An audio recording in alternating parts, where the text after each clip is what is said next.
Hoy vamos a analizar un caso aterrador que te dejará impactado. Así que mira este video hasta el final. Adéntrate en una de las historias de true crime más impactantes del siglo XXI. Un caso en el que la traición, los secretos y una doble vida chocaron de una manera que nadie podría haber imaginado. En este documental en profundidad, exploramos las vidas de dos jóvenes llenos de promesa, la misteriosa cadena de acontecimientos que los arrastró al peligro y la investigación que expuso una verdad escalofriante. A través de detalles cuidadosamente investigados, cronologías reconstruidas y revelaciones en la sala del tribunal, este episodio descubre cómo los investigadores armaron el rompecabezas que dejó atónita a una comunidad y que dejó a las familias buscando respuestas. Serás testigo de cómo las pistas digitales, los motivos ocultos y los momentos dramáticos del juicio revelaron la historia detrás de los titulares que en su momento conmocionaron a la nación. Esto no es solo la historia de un crimen, es la historia de vidas truncadas, de una comunidad sacudida y de una justicia perseguida sin descanso. Presentado de manera respetuosa y cautivadora, este documental ofrece tanto suspense como una mirada profunda a cómo se desarrollan los casos reales, paso a paso. Queridos espectadores, tenemos las mejores historias de crímenes en nuestro canal. Para no perdérselas, asegúrense de suscribirse y por favor, denle me gusta al video. Samuel Hare, conocido por sus amigos como Sam, nació en una familia que valoraba el trabajo duro, la lealtad y la honestidad. Sus padres criaron a su hijo en un ambiente de respeto hacia los mayores y de deseo de independencia, pero sin sobrecargarlo con reglas estrictas. De niño, amaba los deportes y los juegos activos, pero valoraba aún más la camaradería y el trabajo en equipo.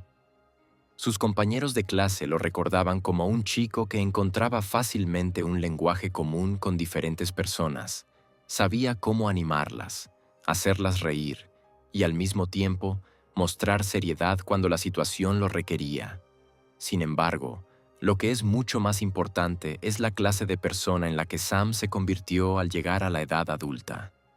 Después de terminar la escuela, él, como muchos jóvenes estadounidenses, pensó en el futuro. Le interesaba no solo un trabajo estable, sino también la oportunidad de ponerse a prueba, comprobar su fortaleza y su carácter. Así que decidió alistarse en el ejército. Esta elección cambió su destino y determinó sus pasos posteriores. El ejército enseñó a Sam disciplina, pero también lo reveló como un compañero confiable, capaz de apoyar a un camarada en las condiciones más difíciles. Sirvió en Afganistán, donde enfrentó pruebas que templaron su carácter. Muchos veteranos decían que tales condiciones revelan la verdadera esencia de una persona, y Sam demostró que no solo era valiente, sino también fiel a sus valores. Al regresar a casa, buscó construir una vida pacífica. Aunque su pasado dejó recuerdos difíciles, no permitió que lo definieran. Sam ingresó a la universidad para obtener una educación y ampliar sus horizontes. Entre los estudiantes destacó por su madurez, su actitud responsable hacia los estudios y al mismo tiempo su facilidad para comunicarse. No era una persona que buscara ser el centro de atención, pero sabía escuchar, dar consejos prácticos y encontrar las palabras correctas en momentos difíciles. Esto lo convirtió en un amigo valioso para muchos de sus compañeros. Sam tenía otra característica especial. Sabía fijarse metas e ir hacia ellas paso a paso. Su servicio como veterano le proporcionaba ciertos beneficios, pero no quería depender solo del pasado. Buscaba trabajo, intentaba ahorrar dinero, soñaba con comprar su propia casa en el futuro, formar una familia, vivir una vida tranquila y digna. Quienes lo conocían bien destacaban que era una persona práctica, pero no carente de un lado soñador. Apreciaba las alegrías simples, paseos conjuntos, veladas con amigos, música, comunicación con sus seres queridos. Yuri Kibuishi, a quien todos llamaban Julie, nació en una familia de inmigrantes japoneses. Sus padres le inculcaron respeto por la cultura, las tradiciones y al mismo tiempo apoyaron el deseo de su hija de estar abierta a lo nuevo. De niña estudió danza y música, y en la escuela mostró interés por el diseño y el arte. Creció como una niña sonriente y atenta, pero su personalidad se manifestó con mucha más fuerza durante sus años de estudiante. Julie asistió a la universidad en California y eligió una especialidad relacionada con la industria creativa. Le atraían el diseño gráfico, las artes escénicas y la oportunidad de crear algo que inspirara a las personas. En la universidad no solo dominó su especialidad, sino que participó en proyectos estudiantiles, ayudó a organizar eventos y apoyó a amigos que atravesaban dificultades. La vida adulta de Julie se construyó en torno a 3 valores principales: la familia, la creatividad y la ayuda a los demás. Sus padres solían decir que siempre sabía escuchar y apoyar, como si tuviera una habilidad natural para estar allí cuando se la necesitaba. Los amigos la recordaban como alguien que siempre encontraba tiempo para conversar, incluso si ella misma estaba ocupada. Era una especie de psicóloga para muchos, la persona a la que se podía acudir con cualquier experiencia. Además de estudiar, Julie trabajaba como tutora. Ayudaba a los estudiantes a sobrellevar materias difíciles, incluidos idiomas y humanidades. Este trabajo no generaba mucho dinero, pero le daba una sensación de importancia. Sentía que hacía una buena obra ayudando a otros a alcanzar el éxito. Muchos de sus alumnos señalaban que jamás los miraba por encima del hombro. Al contrario, era capaz de explicar el material de forma que todo se volviera claro y simple. Si tuviera que describir su personalidad en una sola palabra, esa palabra sería luz. Era capaz de convertir momentos ordinarios en recuerdos cálidos. Ya fuera una fiesta, una cena compartida o simplemente un paseo por el parque, las personas se sentían cómodas a su alrededor. A Julie le encantaba la fotografía, la música, la moda, seguía las nuevas tendencias, pero nunca convertía eso en esnobismo. Se mantenía natural y sincera.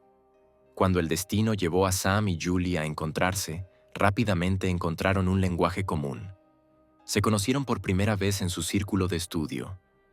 Julie ayudaba a los estudiantes en el colegio, y Sam también era uno de los que a veces necesitaban apoyo con sus estudios. Poco a poco su amistad se fortaleció, y, aunque su relación no era romántica, se valoraban mutuamente como amigos cercanos. Sam veía en Julie el apoyo y la sinceridad que tanto faltan en los adultos. Y Julie respetaba su experiencia, su madurez y su fuerza interior, que lo convertían en alguien en quien se podía confiar. Las vidas adultas de Sam y Julie se cruzaron no solo en la universidad. Tenían un grupo de amigos en común, iban juntos a eventos, a veces salían a la naturaleza. Los unía el deseo de avanzar, desarrollarse, probar cosas nuevas.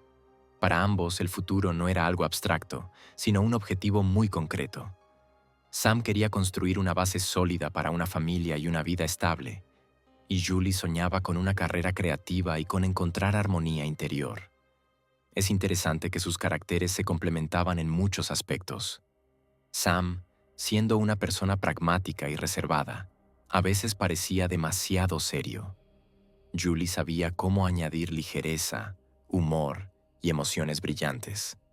Juntos creaban un equilibrio que era perceptible para los demás. Los amigos solían decir que su amistad parecía un ejemplo de cómo personas tan distintas pueden enriquecerse mutuamente. En su edad madura, Sam también participaba activamente en la vida de los veteranos. Asistía a reuniones, ayudaba a organizar eventos, apoyaba a otros exmilitares que regresaban a la vida civil y se enfrentaban a dificultades de adaptación. Para él, era un asunto de honor estar cerca de quienes compartían la experiencia del servicio con él. Entendía que no todos podían lidiar con los recuerdos, por lo que consideraba importante ayudar. Julie intentaba implementar sus ideas creativas. Participaba en exposiciones estudiantiles, desarrollaba proyectos para organizaciones locales y a veces aceptaba pequeños trabajos en el campo del diseño. Se inspiraba en las personas y a menudo les decía a sus amigos que quería hacer el mundo un poco más hermoso, añadirle colores y armonía. Ambos eran jóvenes, llenos de fuerza y energía. Parecía que todo en sus vidas apenas comenzaba. Sam era un veterano, un estudiante, una persona con metas firmes y un carácter responsable. Julie era una estudiante, una persona creativa, abierta al mundo y a las personas. Los unían la sinceridad, el deseo de desarrollarse y la disposición a estar cerca de sus seres queridos. Si hablamos de cómo los veían los demás, se puede trazar un paralelo simple. A Sam lo percibían como un fundamento confiable, una base en la que se podía confiar. Julie era un adorno brillante y luminoso de ese fundamento, algo que daba belleza y sentido a la vida. Juntos simbolizaban lo que hace que la amistad y las conexiones humanas sean verdaderamente valiosas. La confianza, el respeto mutuo y la bondad. La primavera en el sur de California siempre está asociada con una sensación de ligereza. Tardes largas y luminosas, aire suave, anticipación del fin de semana.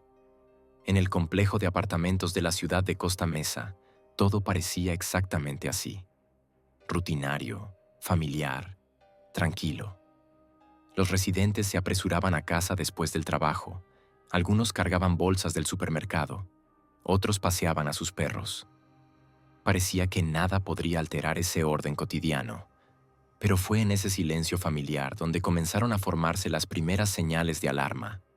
Pequeñas inconsistencias que al principio parecen insignificantes, pero luego se suman en una cadena de acontecimientos. Al principio eran solo llamadas perdidas y mensajes no leídos. No respondió una vez. Puede pasar. No devolvió la llamada por segunda vez. También puede explicarse por asuntos o un teléfono con la batería descargada. Pero cuando las horas pasaban y no había respuesta, los conocidos empezaron a preguntarse, ¿por qué? Sam Herr era una persona puntual y responsable. Julie Kibuishi, siempre atenta, siempre avisaba si iba a llegar tarde. Sus amigos y familiares sabían que desaparecer sin previo aviso no estaba en su naturaleza. A medida que avanzaba el día, la situación se volvía cada vez más alarmante. Los mensajes quedaban sin respuesta, las llamadas se cortaban o se iban a tono largo. Quienes intentaban contactar empezaron a intercambiar frases breves. ¿Hablaste con él? ¿Ella te escribió? Él prometió estar en casa. Pero no había nada concreto. En algún momento quedó claro, algo había salido mal. Por la noche, la decisión se tomó por sí sola. Tenían que ir y comprobarlo en persona. Uno de los amigos fue a la casa de Sam. El pasillo se veía familiar. Luz tenue de las lámparas, el zumbido constante de los aires acondicionados, el olor a detergente fresco. Pero la puerta permanecía cerrada y detrás de ella reinaba el silencio. Otra llamada, otro toque al timbre. Más espera. Cero reacción. El teléfono marca un número, también hay silencio dentro. Y esa sensación de vacío detrás de la puerta, cuando comprendes que es como si nadie la hubiera abierto en todo el día. En esos momentos entra en juego la lógica humana. Al principio esperas una explicación simple. Luego te das cuenta de que ha pasado demasiado tiempo. Un amigo llama a otros amigos, que a su vez llaman a más personas. La situación se ve rodeada por círculos de ansiedad. Todos entienden que deben contactar a alguien que tenga acceso. El administrador del complejo llega con las llaves, pero no se atreve a actuar sin la policía. Lo habitual. Si hay dudas sobre la seguridad de un residente, la decisión la toma la policía. La llamada al servicio de emergencia se hace sin vacilar. En el diálogo con el operador se dice, se ha perdido la conexión, la puerta está cerrada, nadie responde a las llamadas.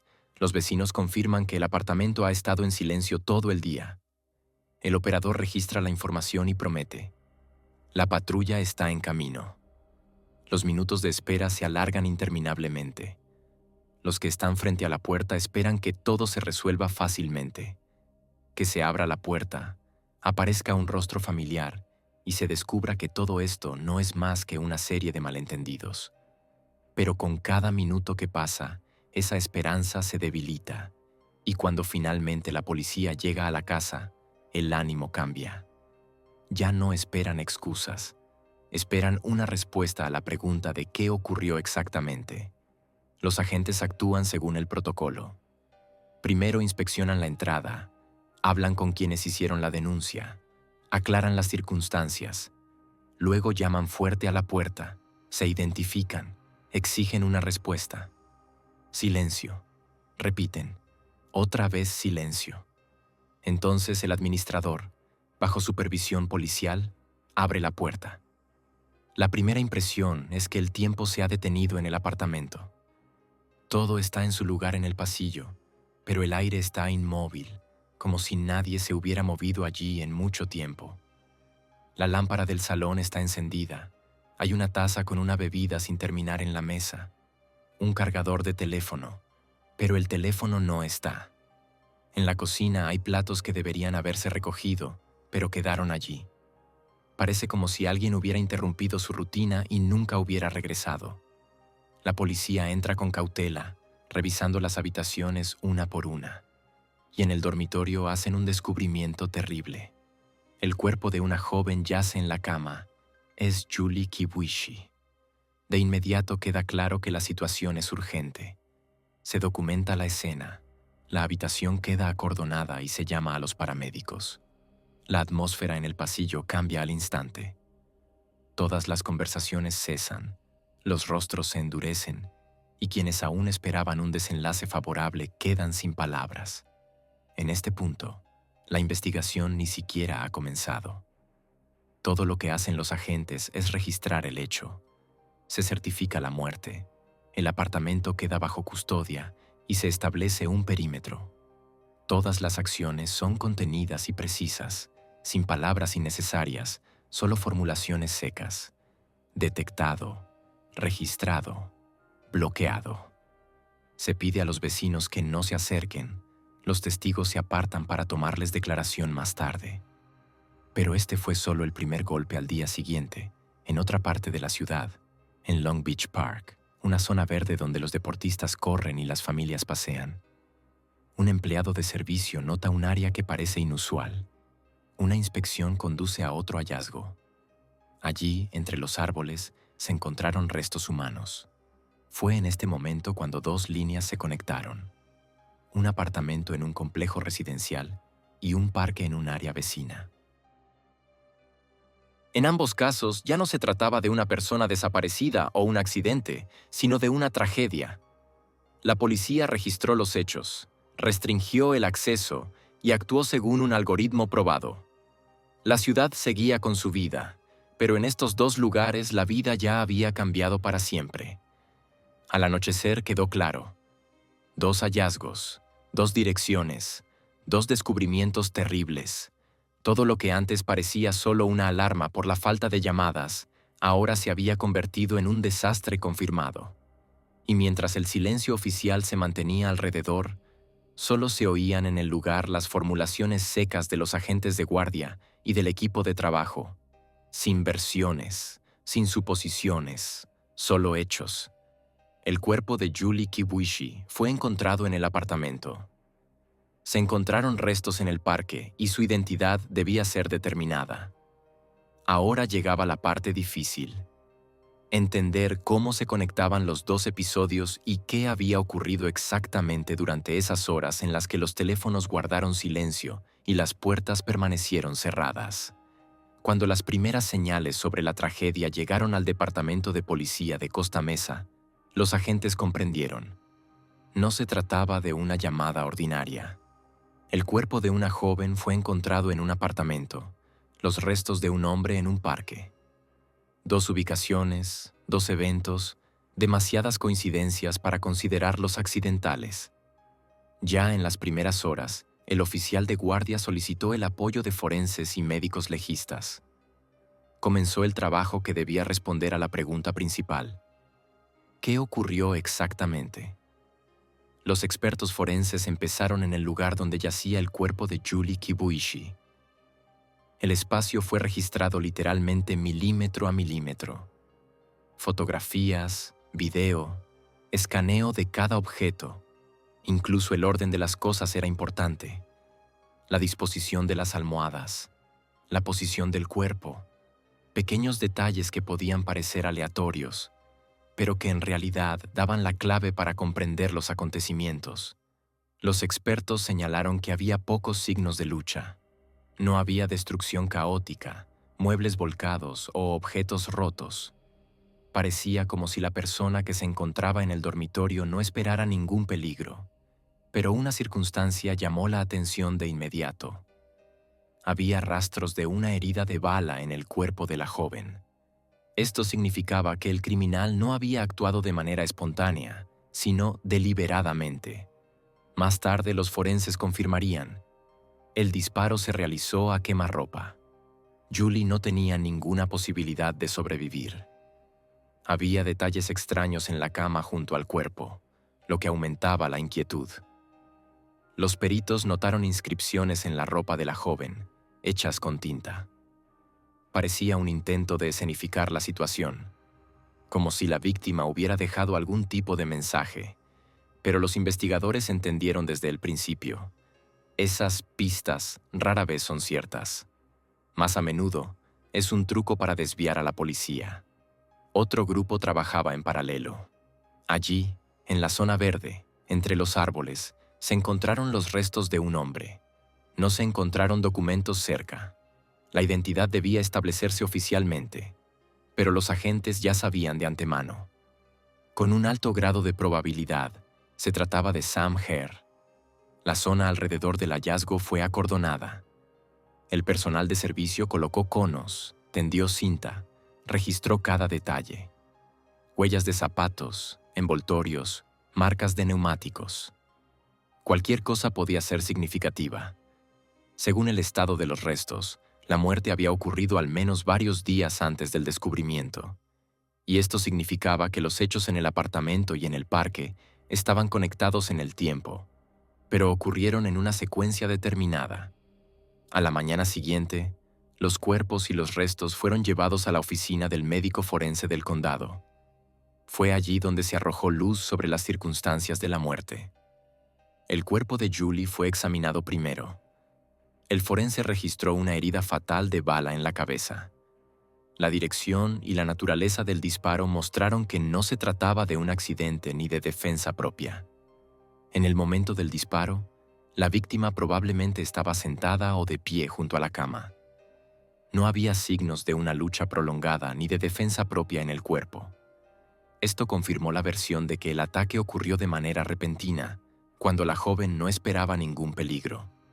Luego los expertos pasaron a los restos del hombre. Las pruebas de ADN confirmaron que efectivamente se trataba de Sam Hare. La causa de la muerte también fue una herida de bala. Según los expertos forenses, el hombre murió antes que Julie. Su cuerpo fue trasladado y escondido en el parque. Este hecho cambió de inmediato la lógica de la investigación. Julie se convirtió en víctima en el apartamento más tarde, y Sam murió antes que ella. Los detectives, habiendo reunido los primeros resultados del examen, comenzaron a formular hipótesis. A simple vista, estaba el siguiente escenario. Julie acudió a casa de Sam, se encontró en la escena del crimen y se convirtió ella misma en víctima. Pero ¿quién y por qué podría haber hecho esto? Sam tenía conocidos, amigos de la universidad, colegas, pero también ciertas dificultades en el pasado. Lo primero que hicieron los investigadores fue estudiar las llamadas telefónicas y los mensajes. El teléfono de Sam estaba apagado, pero las bases de datos del operador conservaron las últimas sesiones de comunicación. Había mensajes de texto extraños enviados desde su número. En mensajes a sus seres queridos, supuestamente escribía que se iba y no volvería. Los amigos dijeron de inmediato: el estilo no era suyo. Sam nunca se habría expresado de esa manera. Para los detectives, esta fue la primera pista importante. Alguien había usado el teléfono del fallecido. Un análisis más detallado reveló detalles aún más inquietantes. También se enviaron mensajes desde el número de Sam al teléfono de Julie. Por eso la joven estaba en el apartamento esa noche. Había recibido una invitación para pasar. Pero por la redacción de los mensajes, los investigadores vieron claramente que no había sido él quien los escribió. Ahora la tarea era entender quién había tenido acceso al teléfono de Sam. La policía solicitó los detalles de las conexiones. En los registros encontraron que desde el teléfono de Sam se realizaron llamadas y correspondencia con un suscriptor específico. Resultó ser un joven llamado Daniel Whittington, un conocido del mismo círculo social. Los detectives iniciaron una investigación. A primera vista, Whittington era un estudiante común, un músico apasionado por la informática que a veces trabajaba a tiempo parcial en la universidad. Pero detrás de la fachada externa se escondían deudas y problemas. Según sus amigos, tenía serias dificultades económicas, a menudo pedía dinero prestado y no siempre lo devolvía. La policía decidió actuar con cautela. Primero los agentes lo vigilaron. El joven no mostraba ansiedad visible, pero pronto cometió un error. Comenzó a usar el teléfono de Sam, insertando su propia tarjeta SIM en él. Para los investigadores, esto fue una señal. Tenían pruebas en sus manos. Para estar completamente seguros, los investigadores realizaron un análisis técnico. Obtuvieron datos de la red celular, revisaron las cámaras de vigilancia en la zona de los cajeros automáticos. Allí se registró el momento más importante. Daniel retirando dinero de la cuenta bancaria de Sam con su tarjeta. Las imágenes mostraban claramente su rostro. No había ningún disfraz. Ese fue un punto de inflexión. Si hasta entonces la investigación tenía sospechas indirectas, ahora había pruebas directas de que Whittington utilizó no solo el teléfono, sino también las tarjetas bancarias del fallecido. Los investigadores empezaron a interrogar a amigos y conocidos. Muchos sabían que Daniel había visitado a Sam en su casa. Algunos incluso dijeron que parecía demasiado insistente, especialmente en lo relacionado con el dinero. La idea se repetía cada vez más en las conversaciones. Whittington tenía un motivo: problemas financieros, deudas, un deseo de obtener dinero rápido. El panorama se completó con los vecinos que vivían en el mismo edificio que Sam. Recordaron que en los días en que desapareció, se vio a un joven parecido a Daniel cerca del apartamento. La descripción coincidía. Cuando la policía ya tenía en sus manos los análisis, las declaraciones de los testigos, las grabaciones de las cámaras y los datos de las transacciones bancarias, solo quedaba lo último: el arresto. Los detectives organizaron una operación. El joven no esperaba que lo estuvieran siguiendo. Lo arrestaron por la tarde, no lejos de la universidad. Todo ocurrió de manera rápida y fluida. Los agentes llegaron al estacionamiento, bloquearon el coche y le ordenaron salir. Daniel no se resistió. En el maletero de su coche se encontraron objetos pertenecientes a Sam. Entre ellos, documentos personales y artículos que confirmaban la conexión del sospechoso con la escena del crimen. A partir de ese momento, el caso dejó de ser un misterio con un autor desconocido. La investigación tenía a un sospechoso concreto, que tenía tanto el motivo como la oportunidad, y pruebas directas de su implicación. Pero la etapa más difícil estaba por delante. Interrogatorios, confesiones y la preparación para el juicio, donde cada detalle tenía que ser expuesto y la culpabilidad demostrada públicamente. Tras la detención de Daniel Wozniak, la gran historia se trasladó al tribunal. Allí, donde cada palabra era registrada en las actas y cada prueba examinada con lupa, había que reconstruir los hechos que habían sacudido a la ciudad. Para la fiscalía, ese era el momento de la verdad.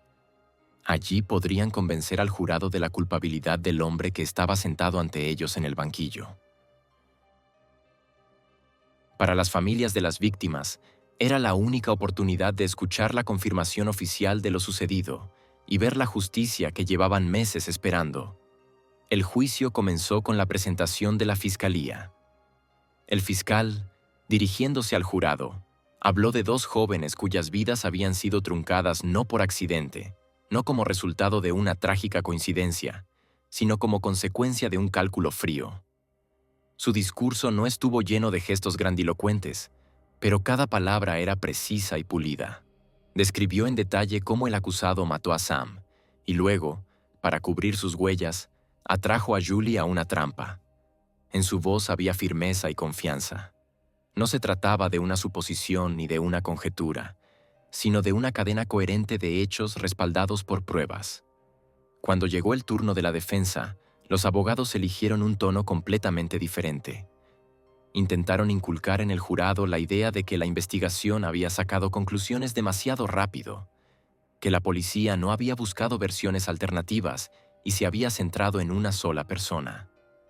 Dijeron que las confesiones dadas durante el interrogatorio podían haber sido obtenidas bajo presión e insistieron en que la culpabilidad de su cliente no había sido demostrada más allá de toda duda razonable. Su estrategia era evidente. No estaban construyendo una versión coherente de los hechos, sino intentando romper la imagen presentada por la Fiscalía en fragmentos, sembrando dudas e incertidumbre en el jurado. Luego llegó la fase de los testimonios de los testigos. Los primeros en declarar fueron los padres de Sam y Julie. Sus palabras eran comedidas, pero cada frase contenía dolor. Hablaron sobre cómo eran sus hijos, sobre sus últimas conversaciones, sobre cómo no había señales en sus familias que indicaran que los jóvenes pudieran haberse marchado voluntariamente. Este testimonio no contenía pruebas en el sentido literal, pero formó en los ojos del jurado una comprensión clara. Ante ellos había vidas reales, destruidas por la decisión de alguien. Luego, amigos y conocidos de las víctimas aparecieron en la sala del tribunal. Hablaron de los mensajes extraños que llegaban al teléfono de Julie, de cómo se veía Sam en los últimos días, de cómo ninguno de ellos podía imaginarlo como un agresor. Fueron precisamente estos relatos los que reforzaron el argumento principal de la acusación. El falso rastro creado por el criminal estaba cuidadosamente pensado, pero en la vida real no coincidía con las personalidades de las víctimas. El momento clave fueron las declaraciones de los peritos forenses. No había emoción en sus voces, solo hechos. Describieron los resultados del examen balístico. El arma encontrada en Wozniak coincidía con los casquillos hallados en las escenas del crimen. Los médicos forenses describieron detalladamente los resultados de los exámenes, la naturaleza y la dirección de las heridas, la hora de la muerte, las circunstancias en las que pudieron haber sido infligidas. Todo esto se unió en un cuadro único que señalaba específicamente al acusado. El jurado escuchaba con atención, y fueron los datos fríos y las conclusiones científicas lo que dio al juicio un peso innegable. Cuando la confesión del propio acusado se escuchó en la sala, se convirtió en el punto culminante del juicio. Durante los interrogatorios realizados inmediatamente después de su arresto, Wozniak dijo que fue él quien atrajo a Sam, que fue él quien intentó usar sus fondos bancarios, que fue él quien envió los mensajes desde el teléfono para crear una ilusión. Sus palabras quedaron registradas en papel y en el tribunal sonaron frías y directas. Muchos sintieron que el acusado las pronunciaba casi con indiferencia, como si no hablaran de vidas humanas, sino de detalles aleatorios. Los abogados insistieron en que esas confesiones se hicieron bajo presión, que no podían considerarse sinceras. Pero la acusación recordó: incluso si se eliminan las palabras, hay hechos que no pueden negarse. Las transacciones bancarias, los datos telefónicos, las cámaras de vigilancia. La atmósfera en la sala se volvía cada vez más tensa. Los periodistas publicaban reportajes a diario, aparecían titulares en las portadas. La sociedad seguía con interés cada día de las audiencias. A la gente le impactaba la combinación de detalles. Un actor que interpretaba papeles ligeros en el escenario y que en la vida real se encontró en el centro de una historia donde no había nada más que crueldad y cálculo. Las familias de las víctimas asistían a casi todas las audiencias, y su presencia hacía que todo lo que sucedía fuera especialmente difícil. El jurado veía ante sí no solo los materiales del caso, sino también a quienes habían perdido lo más preciado. Cuando llegó el momento de los alegatos finales, el fiscal se dirigió de nuevo al jurado. Les recordó todo, desde la última llamada de Julie hasta las imágenes de los cajeros automáticos, desde las armas encontradas hasta las confesiones del acusado.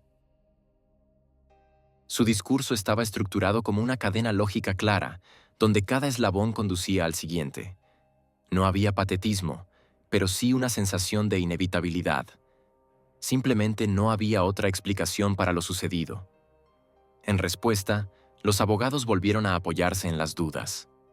Hablaron de la presión sobre su cliente, de lo indirecto de algunas pruebas, de que el jurado debía recordar el principio fundamental.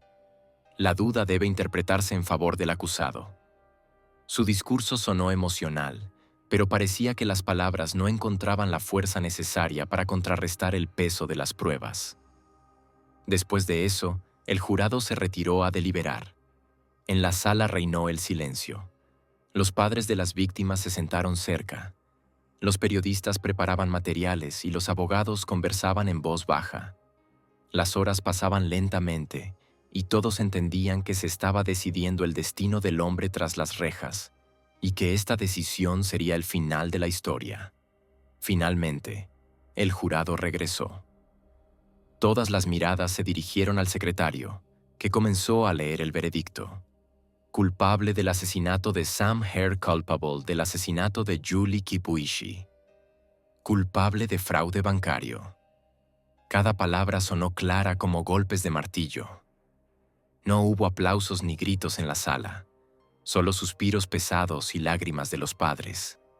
Para ellos, era el final de una larga espera y el comienzo de una vida con el conocimiento de que por fin se había hecho justicia. El jurado declaró a Daniel Wozniak culpable de todos los cargos y en 2016 fue condenado a muerte. El juez dejó claro que el crimen había sido especialmente brutal y motivado por el interés económico. Wozniak había matado a Sam Hare a sangre fría por dinero y luego había atraído y matado a Julie Kibuishi para encubrir sus huellas. El veredicto fue la culminación de un juicio que se prolongó durante varios años y captó la atención de todo el país. A partir de ese momento, todo quedó claro. La culpabilidad estaba probada, las dudas disipadas. La sociedad y las familias de las víctimas escucharon la respuesta final. Una persona concreta era responsable de la muerte de dos jóvenes y ahora recibiría el castigo que merecía.